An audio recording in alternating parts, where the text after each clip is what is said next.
Hey everyone, this one is going to be a really fun episode as we talk about something, or should we say an element of design that happens through most of every game that we see. So let's go into it.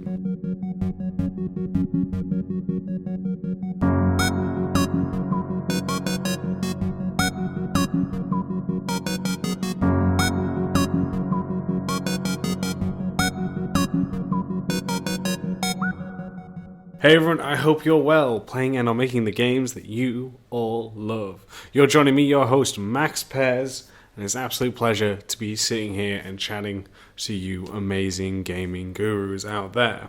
So thank you very much for joining me. And now that this is getting back into the flow of things now, in terms of podcasts, bringing that out constantly now, I think it's great to be back into getting into the rhythm of this great little adventure of the level design lobby. And speaking about rhythm, I'm going to drop some sick advertising rhymes as we talk about today's sponsor of the show. Today's sponsor of the show is Outstandly.com. Outstandly.com has been featured on this podcast before as they are a great outsourcing company for art and UI and much more. They do phenomenal work, and if you are looking for an art team to help bring your game up to a better stage, then look no further than Outstandly.com. What they do is they get to know who you are. They do a range of different art styles. If you're watching this on YouTube, you will see the different varieties that they bring because they want to know what's best for you and that game and give you a distinct art style for that game. They're not just a cookie cutter art spot. They make sure that they deliver the best that they can to you. And if you use the link down below and mention that you come from the Level Design Lobby or mention my name, Max Pears, then you will get a discount as well as maybe even some extra art bundled into your package as well. So if you are looking for a great spot to get the best art out there, then do check out and go over to Outstandly.com. So again, thank you for them sponsoring the show. It's great to have them there, and I hope those of you who are looking to make your game even better do go check them out. Now we're going to go on to the actual subject of the episode, and that is traversal. Now, as I said at the very intro of the show, traversal is used in every single game. You traverse in every sort of way that we see in all worlds, moving from point A to point B. That is generally, when you break games down, primarily what is happening. Obviously, different games have different things, but primarily in most games, you will be moving throughout a space, a level, to proceed with the story or to the next checkpoint or objective. And traverse is just such a big part of that, and it's such a huge part. I don't think we can actually ignore this. So I want to talk about a few things that I think makes great traversals that we can talk about and break down some good examples as well out there, as there's still so much to learn. So I'm making sure I've got down all my notes on my little board here so we can talk about it. One recent example that got me interested in talking about traversal is that of Death Stranding. Now, I have not completed the game. I'm still making my way throughout it, but it did get a lot of slack I see on the internet about walking everywhere, and I'm about 4 hours in, and I am enjoying it thus far. Again, I have not played enough to make a true educated opinion on the game, but it is about the traversal that really got me thinking about this and how they've made a strong loop of this. The fact that it's, people can say, oh, it's a walking simulator, but there's a lot in there that I've really kind of thought was really well done, and they've made some very educated designs on this to make sure that traversal is engaging. So let's talk about that and break that down there. Now, Death Stranding takes place in America, and you can't see me, but I'm very much putting that in quotation marks because it's very much Iceland and not America. But regardless of location, it's the traversal that we want to talk about. I think the thing that I really enjoy from this is the fact that they've incorporated many different systems to help make sure that traversal is kept engaging. Now, what are they? The main core loop of the traversal is, you walking from point A to point B. But the fact that you can get caught off balance. And because you are carrying cargo, it adds that risk. The element of the fact that you could actually damage and lower your score, as well as maybe even destroy those items you were meant to deliver, meaning you may have to restart or fail a mission. And they do this by the fact that you can trip, slip, and fall over, maybe even get swept away by tides, and probably more that I've still, yet to discover along there. I think what I like about that is the fact that it comes in many different ways and forms from this. So one of the things it does is, we talked about delivering cargo, is that we've got to manage how we carry cargo. Now you can auto generate where's the best places, but you can also pick up more as you go around finding lost cargo. But all of this comes at the cost, because Sam Porter can only carry, I believe it's up to 120 kilograms at the start. I don't know if you can upgrade that yet, but it's 120 kilograms. And if you kind of all stack it on your back, for example, it can sway, meaning that there's a chance of you slipping and falling over. So with that, you have to make sure that you balance things. And not only that, what I then like from this is the fact that you have to actually hold on to different parts of the controller for when you start to move. And when you think about that, I think that's so smart. The fact that many of us who, have gone on hikes or just gone walking around, when you have such things as a backpack on you, you sometimes will hold on to those straps, pulling it down, pulling it closer to your body if it weighs too much, or just using it just to help keep some balance. And they use that as a great example in the game. The fact that you have to counterbalance yourself if you start swaying from left to right to make sure you grab that certain backpack, or if you want to sprint when you are more overloaded, you will then have to actually carry both straps to make sure there is less of a chance of you falling. And I think there is just something really smart. What would just be an ordinary... Take, for example, and this is no dig, like other games that do long sprints across, there's no problem. It's entertaining in its own right.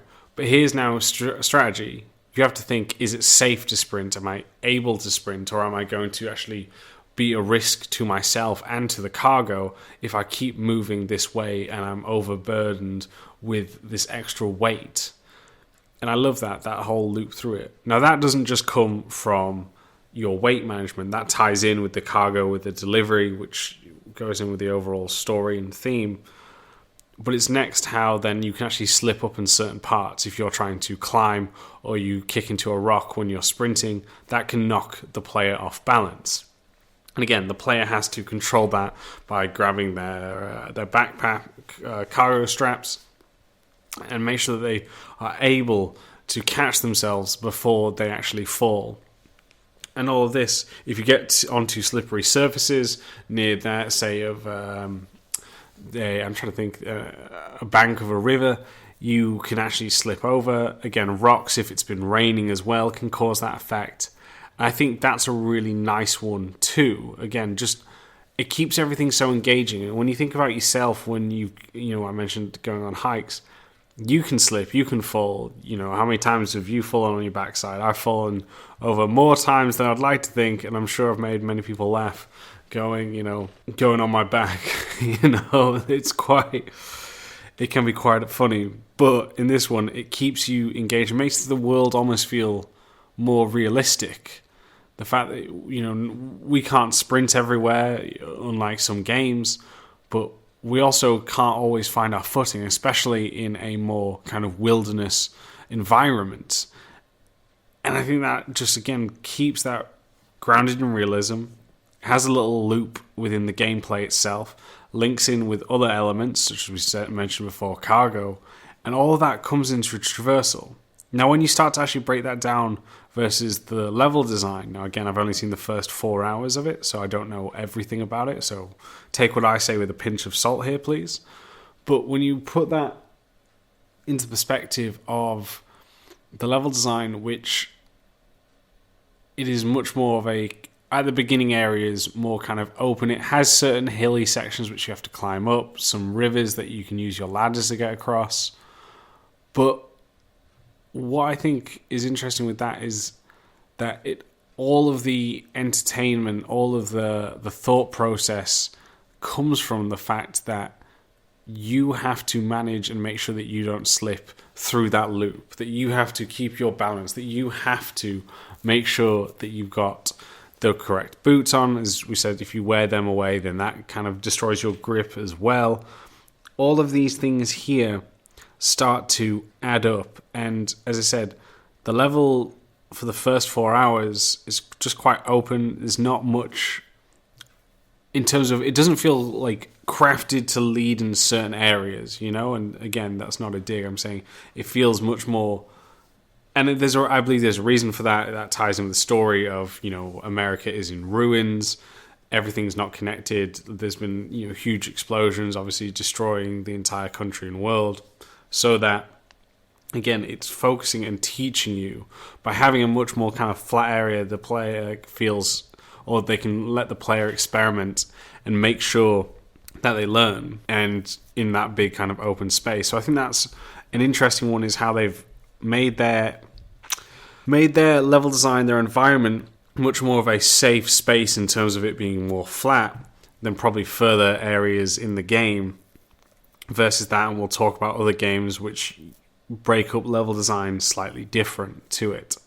So that is one example there. I think there's a lot to learn, and I will be interested moving forward if other games take from the example of having a more, I guess, engaging in a sense of movement, where it's not just an endless sprint cycle, it's not just I can go in all this direction and there's no risk, but now I can actually fall over and that comes at the cost. Now, it also ties in with their weather system as well. You've got to find places to hide, to shelter the cargo. As I said, you can get slipped, or if it's raining and there's water, you can get caught up in the water much more easily. And all of these elements, so all of that again plays into it. And again, you can see how all of it connects, which I really do like. I like how it all comes together, and I respect that. I respect that a lot. How games of these size, it takes a lot to make sure that everything links in a perfect manner. But this one seems to, this one really seems to get it all together. And as I said, I think you could have quite a bit of fun just walking around that space and just making sure you don't trip over, that you can climb. And it has other mechanics to break it up as well, so it's not just you running across. You can, there's moments where you come across water and can swim, versus that by using the ladders and rappel ropes. So there is more to it, but that I think is the most, obviously one of the can I say freshest looks at a gameplay in terms of just traversal loop by itself, and I really want to give that one a shout out. Now, another one that we can talk about, and if you haven't seen episode 14 and 15, I mentioned a bit about this, is in Zelda Breath of the Wild. They have many different ways that you can move through that space. Climbing, which you can just climb on nearly any surface. You can surf on your shield. You can just run. You can glide. You can swim. All of these and much more. And this one's very different in the sense of, in Death Stranding, you feel very limited. You understand that you are just a man stuck in a huge place, and huge place, so unarticulate. So in such a huge situation, one that you really feel, to me, as an ant in that space, that your actions at this certain point in where I am in the game do not have a huge impact. You've just got to focus on you and only you, and trying to make sure that you're able to get the job done, and you don't have any kind of overwhelming powers. Like all of us could grab a backpack now, head out into some sort of woods, or fly to Iceland and just walk around. We can all relate to doing that. But in Breath of the Wild, you can do so much more. Link is a professional rock climber with the grip of iron, or someone who is able to tame the mountains or waves with their shield. There's just so much to that. And theirs keeps entertaining by that variety, by having so many different ways that you can use that, and then that mastery element of how you can combine all of those elements together, from you climbing to a high peak to then jumping and paragliding down for a while, and as you're getting closer to the surface, quickly switch out to your shield and slide the rest of the way down there. There's so many cool examples of that on the internet. But like I said, Zelda's keeps you more entertained in the sense of there's so much to learn. You're never taught what is the button combination for shield surfing, if I'm correct. You figure it out. And there's other things such as environmental helpers, such as geysers, to help like blow and lift you up. And it's all of that comes together to make sure that you're engaged. And not only that, but you have your stamina gauge as well, which is a good one to help limit the player. I think what I like about that is obviously you've got to strategize with how you use your stamina. But not just that, it makes those moments, those build-ups, really pay off when it works. You know, your shield can get damaged and break, so if you mistime it, you can just face plant the floor. And all of that kind of keeps it together and makes it feel so engaging in terms of exploration. You want to go see the world because you have all of that at your disposal as soon as you've finished the first section of the game. After you've finished talking to the king, you're able to then just learn and try put it all together in a way that suits you as a player, because we will all have experienced that world, Hyrule, in a different manner in that game. So, another great one that I think was a good for it. Love games? Love game design? We do too. So why not help us here at Level Design Lobby spread the word? With Patreon, from as little as $1 per month, you can do just that. And new for 2019, we have more reward tiers and even more awesome perks on offer, such as access to our community Discord, level design weekends, exclusive talks by professional designers, one-on-one sessions, and much more. Sound interesting? Then head on over to patreon.com/level design lobby for more information and to pledge your support today. As always, we'd like to say a massive thank you to all the game gurus who've backed us so far. It's thanks to your generous support that we can continue to grow, pursue new opportunities, and bring you new, awesome, and exciting content. So thank you. And now back to our regularly scheduled program. Now we've talked about kind of the grounding of reality versus that of the variety. Another game that I think really helps, or two, Studio Naughty Dog, which helps kind of break this up in different way, is they're relying I'm using that word wrong. What am I trying to say with it? Is that how they use... There we go. We'll try a different way of saying it. Is how that they rely on certain mechanics to help break up their sections of traversal. If you think about Uncharted 4, you have the grappling hook, and they're able to break up pacing with that from just walking to running and jumping, but by using the grappling hook to move through different spaces. It's the same with The Last of Us. Again, Nathan Drake is probably a bit more athletic than that of Joel of The Last of Us, but they can still both run, swim, jump, and climb. However, what separates them is what we said with Uncharted, is that grappling hook, versus that with Joel, who has a partner in Ellie, Tess, or other members. And it's by having those ones, it feels slightly different. Obviously, you can't jump as well in as high, I believe. Or can you even jump? I can't remember if you can actually jump in Last of Us. But again, you have a different a different core feature that's used in both of those games, not only in these scenarios but also in combat. You know, you can use the hook to take down enemies, but also use it to help flank across enemies. Joel has backup with him, which they can use to help strategize or help to inflict more damage on enemies. But they use them for traversal as well. They use these to help, again, break up the monotony of the current mechanics and use that to help you be more engaged by having puzzles around that as well. One of the things that I think when you compare these different examples, take the first two of Death Stranding and Zelda versus Uncharted in The Last of Us, is that the first two are a lot more open. There's a lot more kind of encouragement for you to go off and do your own thing, versus the most recent two examples, the latter, is that you are kind of more guided. It's much more of a handcrafted experience in a sense. And because of that, it's a different feeling, it's a different one to where I think the level designers in those examples have to make sure that they consider pacing more. They have to think about different ways that they can break it up, whether that just means instead of, if you put down a corridor and we're running down a corridor for 3 minutes, it's kind of boring, just a straight corridor. But if we put it down a corridor where I have to, crouch under certain elements for maybe 20 seconds, and then we have to climb up another bit, that breaking up of verticality keeps that far more engaging.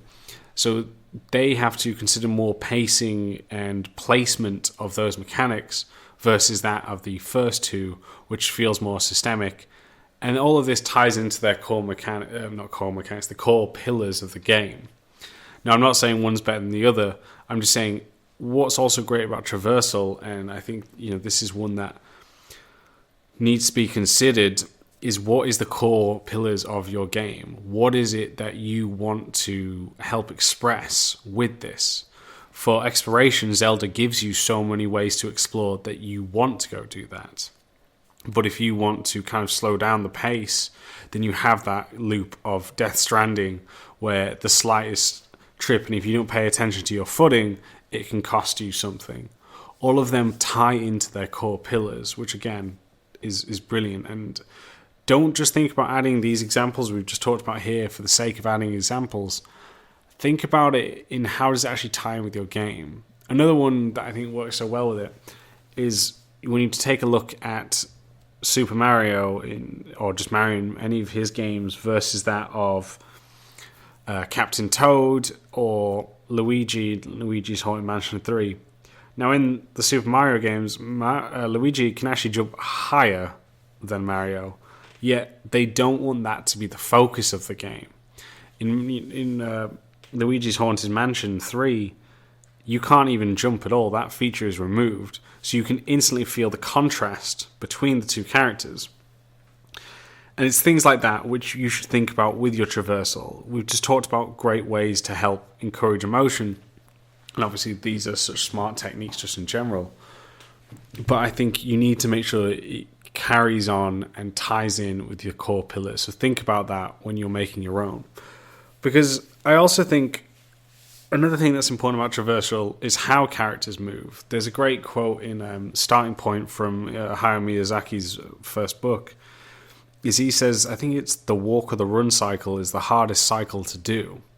And at first I was really confused about this one because by no means am I an animator, but I'd learnt some animation in my time and I could do a walk and run cycle pretty easy. I was like, what, why, how, what?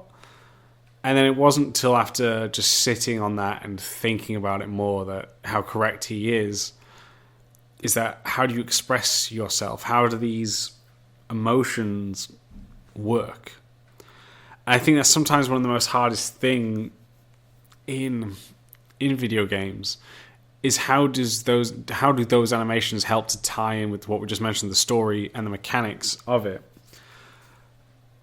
In all the examples I gave, those characters will run different in how they pose and how exaggerated those animations are. But I think when it comes to memory of these characters, there isn't going to be a huge memory of their run or walk cycle. That's not an insult or please on anyone's animation at all. I think all of these games are animated so beautifully. Please don't take it at that. What I'm saying is the fact that because they're all are kind of bipedal characters, which are all very action-packed and kind of raring to go attitudes that they all have, they show that in their animations. Now, I can't remember what the game's name was, so if someone does remember it, please tell me. But I think it was going back like 2 to 3 years ago, maybe even a bit more. There's a game in which you played as a character which moved through a level. The animation was like that of a ballerina. And I thought that was so interesting because it's so different. It's something that we have not really seen at the time. And now that doesn't really tie in with the mechanics that we've spoken about or the levels. But I just thought it was something just to bring up think about how that you can express your character. We just talked about the mechanics tying in with the pillars, but think about what emotions you can show with those run cycles as well. Think about that. I think I'm sure smarter people already have, and people have done more to this than maybe I'm aware of. So if you do know any other good examples, please send them over to me. But what I'm saying is just think about that, because sometimes I think that quote sticks with me quite a lot, and I think it's always one to think about with that moving forward. Now, when it comes to traversal with level design, I spoke briefly on this already with The Last of Us and Uncharted, is that normally when you think about the sections, or a tip, should I say, when you're thinking about your traversal sections, is think about it in the sense of a racetrack. That's how I kind of figure it out. Is that in most cases of tracks, some of the most exciting tracks are not straight lines. Now, I know we could argue about NASCAR and drag races, etc. But if you were to go watch either of those things, you'll notice a few things. In drag races, they're never that long. It's only like a few hundred meters. In NASCAR, there's a reason why it's much more local than a global thing, I believe, and part of that is the simplicity of it, and that's just an opinion, versus that of F1 or rally driving, which the tracks are so crazy and have so many different points which the driver has to challenge themselves. It's something that we can think about when we make our traversal sections. Like I gave the example of the corridor earlier, but that's just true. We wouldn't want to play that. And it's the same with watching these racetracks. You wouldn't want to just watch that over and over again. You want to see the different challenges and how they are overcome by these drivers and the cars. And it's something to think about as we move into ours. Think about how that we can create these more memorable moments by breaking up our levels, by having those jumps, by having the climbs, the ducks. All of those elements help to break it up. And think about that when you're creating your traversal sections for your own personal levels. Think about how it's broken up, turns and that. If we look at just simple things, at my combat space, it's not a perfect example of traversal, but I'm just saying, you don't necessarily feel super bored in the sense of how you move through that space, because there's so many different ways of, you go down, there's turns. Now obviously it's a tight building anyway, but there's a lot to break it up, and obviously that the main purpose of that space is not about traversal. However, it's always broken up by a form of movement. Downstairs, maybe you're turning an angle, maybe you're upstairs. All of these help to break that up. And if I do, for mine, if there is a straight line, normally there is an enemy in there as well to help break that up. But that doesn't tie in with traversal, that's more of a combat. But yeah, just a simple tip there to help your minds think about stuff. Now, there is that kind of genre which the internet has dubbed the walking simulators. And I'm wondering, moving forward, because one of the best ones of that more story-driven gameplay to me had to be What Remains of Edith Finch. Now, if you haven't played it, do go check it out. But I think what makes that so more engaging was the variety of mechanics that tied in with the story. And that's something that, in terms of how you moved through and in how you got into each room, also tied in with the story in that room. So I'd love to see, moving forward, now again, I'm sure there's people working on this, but just something for me personally, I'd love to see how those kind of games take traversal from inspiration from Breath of the Wild, Death Stranding. Now obviously they're not going to build these big open spaces because it detracts from what they're trying to sell with their narrative, but I would love to see how they maybe incorporate a different way of moving and maybe a movement loop into their games, how they go forward. It's just an idea. I don't know if it'll work or not. I'm sure anyone who's working or has worked on these has tried and experimented with many different and cool things with it. But we're going to start to wrap things up here, everyone. because this has been a fun one. And I hope you've learned a few things from it, how, again, different kind of movements, different kind of loops can tie in. Also, you need to facilitate that as a level designer. All those elements we talked about there, you need to facilitate. And as I said, what may feel kind of simple for that first section of the game won't be super simple. Someone has crafted that area in the sense to help teach, and obviously as you get through the game, I imagine the areas will get more tricky. But again, all of that is taken into consideration. So yeah, for anyone who wants to reach out to me, you can do so with my email, leveldesignlobby@gmail.com. If you want to follow me and get more bite-sized level design tips, you can do so on Twitter @MaxPairs. And if you want to support this great podcast, please head over to patreon.com/level design lobby, because the more that you support, obviously the better the show has gotten, and I appreciate each and every one of you who does support, so thank you all very much. And again, if you want to look for great art, then look no further at outstandly.com.